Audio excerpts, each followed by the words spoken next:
Hello everyone, my name is Andrea Cabibbe from San Raffaele Hospital and I want to welcome you to the first webinar of our course which will focus on describing an overview of the existing technologies for next generation sequencing. The definition of next generation sequencing is broad and includes all those sequencing technologies that enable to generate a high volume of sequencing data in a relatively short time and cost when compared to the classical sequencing, which is Sanger sequencing. In this figure is reported the general workflow for NGS of Mycobacterium tuberculosis, but that of course can be applied to any other bacterial or other microbial pathogens. The typical workflow starts with the sample preparation, where the bacterial cells are first lysed to release their DNA. The extracted DNA is then quantified and checked for quality. And next comes the library preparation step. Here, the DNA is fragmented into smaller pieces and short adapter sequencers are ligated to the ends. These adapters enable the DNA to bind to the sequencing platform and include unique barcodes if multiple samples are. After library preparation, we move to the optional amplification of the signals, which may be done via PCR to enrich for properly ligated fragments. The library is then loaded into the sequencing platform, such as Illumina for short-read sequencing or BGI, or Oxford Nanopore and PacBio for long-read sequencing, depending, of course, on the research or clinical goals. Once sequencing is complete, the platform outputs millions of short or long reads. These raw data are processed during the bioinformatic analysis stage, which is also called dry environment. This typically includes quality control, trimming of adapters, and low-quality reads, followed by genome assembly or alignment to a reference genome. After a mutation list is generated, this is used for interpreting drug resistance, for example, or for inferring genetic relatedness among strains. Next generation sequencing is considered an all-in-one rapid molecular approach that enables in the field of tuberculosis, drug-resistant TB detections that provide comprehensive informations and predictions matched to the modern treatment regimens, in particular for drug-resistant tuberculosis. It is a tool recommended by the WHO for supporting survey and surveillance at country level. It is used for deep phylogenetic studies, evolution studies, and it is a very useful public health tool to support outbreak investigation and transmission analysis.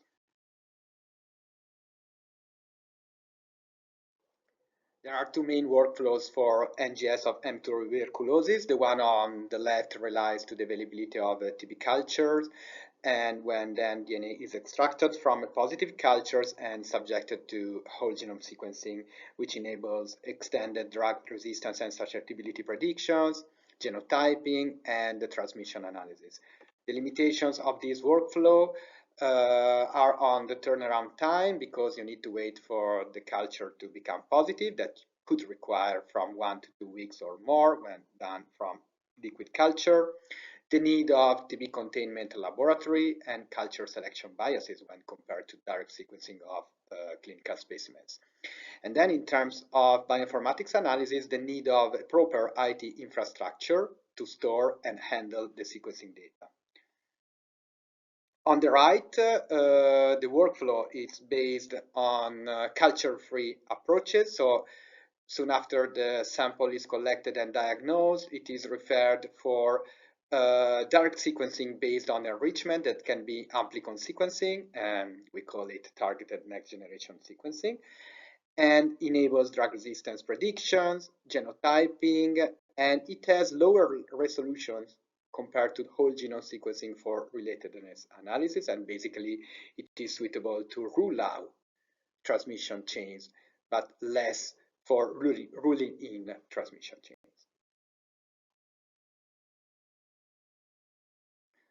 Let's now look at the next generation sequencing workflow step by step. First, The DNA extraction step is critical for generating high-quality sequencing data.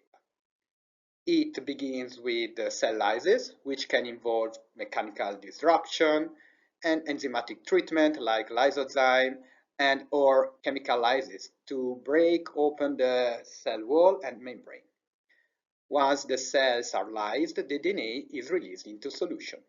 Next, proteins, RNA, and other contaminants are removed using precipitation, enzymatic digestion, or commercial purification kit.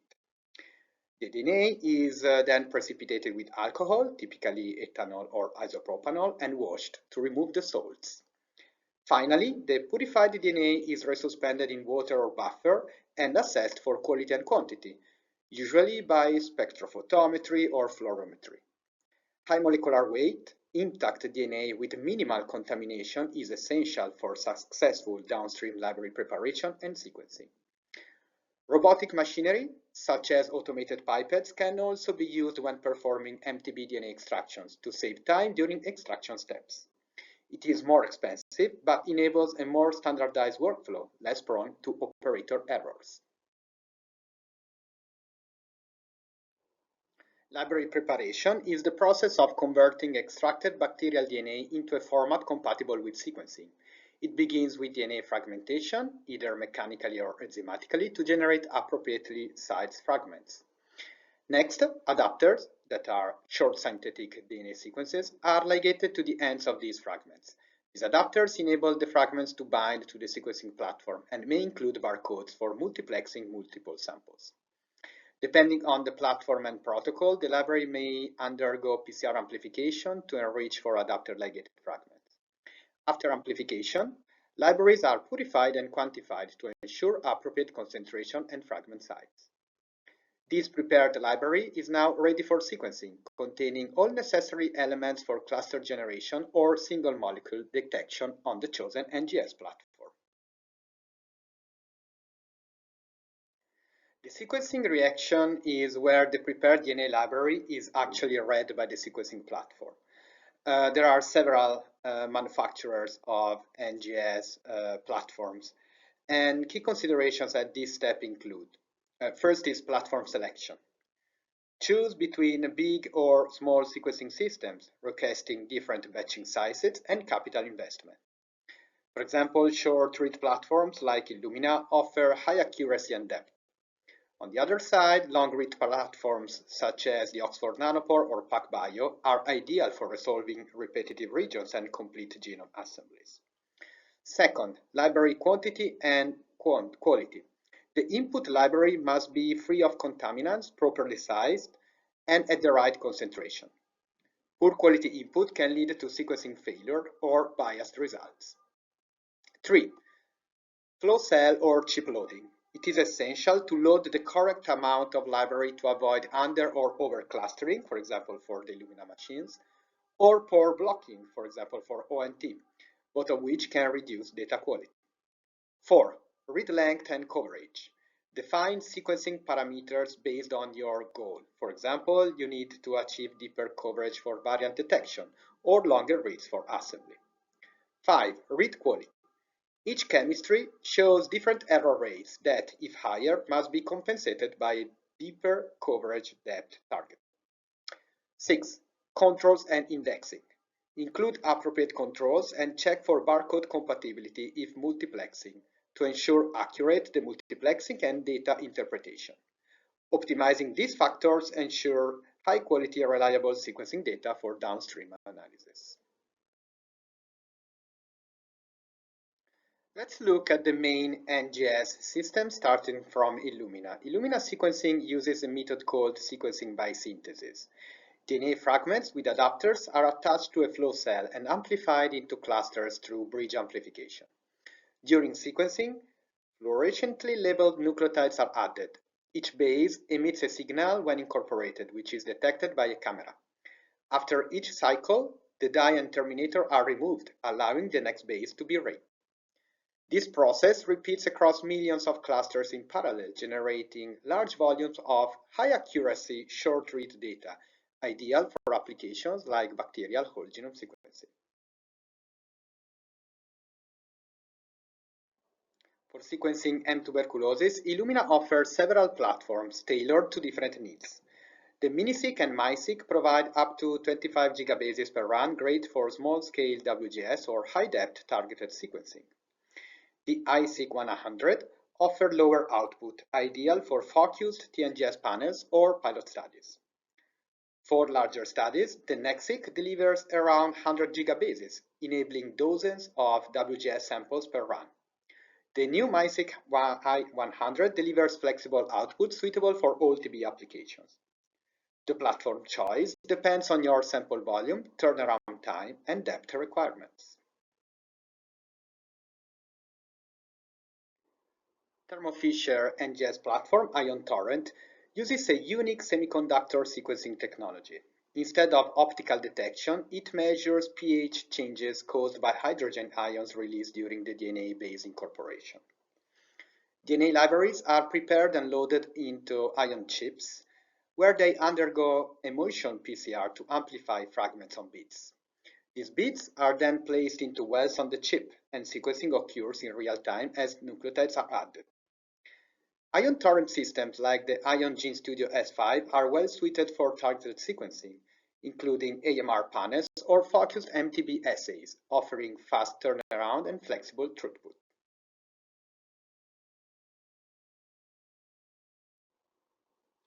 BGI NGS platforms under the MGI brand use a sequencing method called DNBSEQ.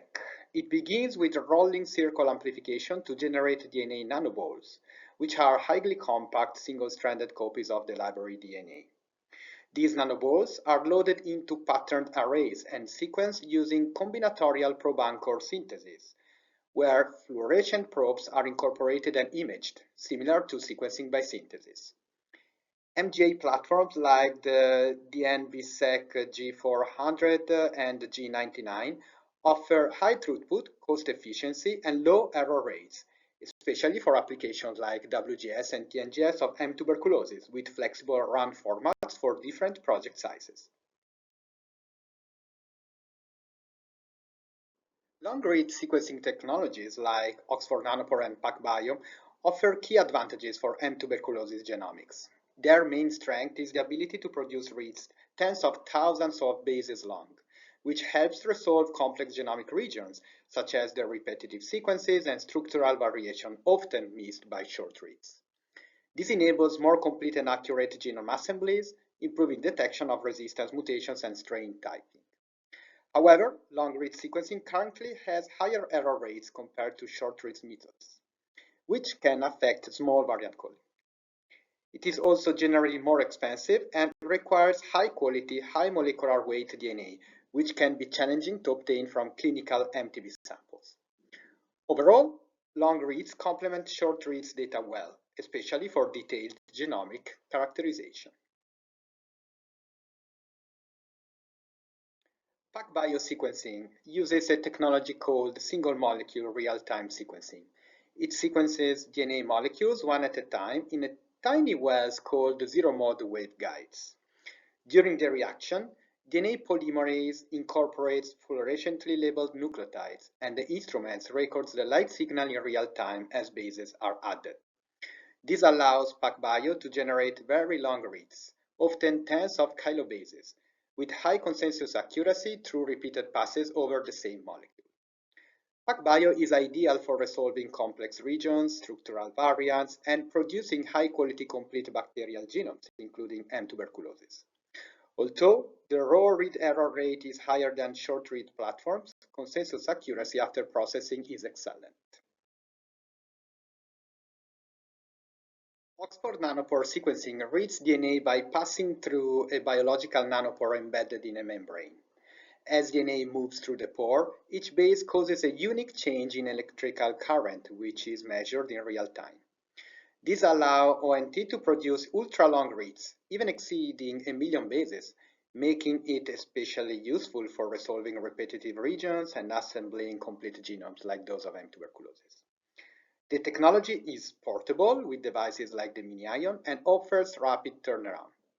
While its error rate is higher than short-read platforms, recent improvements and base calling algorithms have greatly enhanced accuracy, making it suitable for both research and clinical applications. Final slide for this presentation is about the recommendations of selecting the right NGS platform for the different lab setups. So when selecting a sequencing platform, it is essential to match it to the lab capabilities and goals.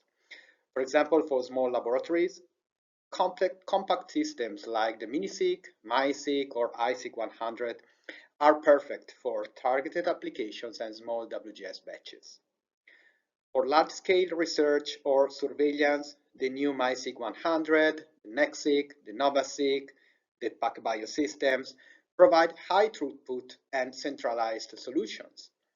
For fieldwork, nanopore devices like the Mini-Ion enables real-time and portable analysis.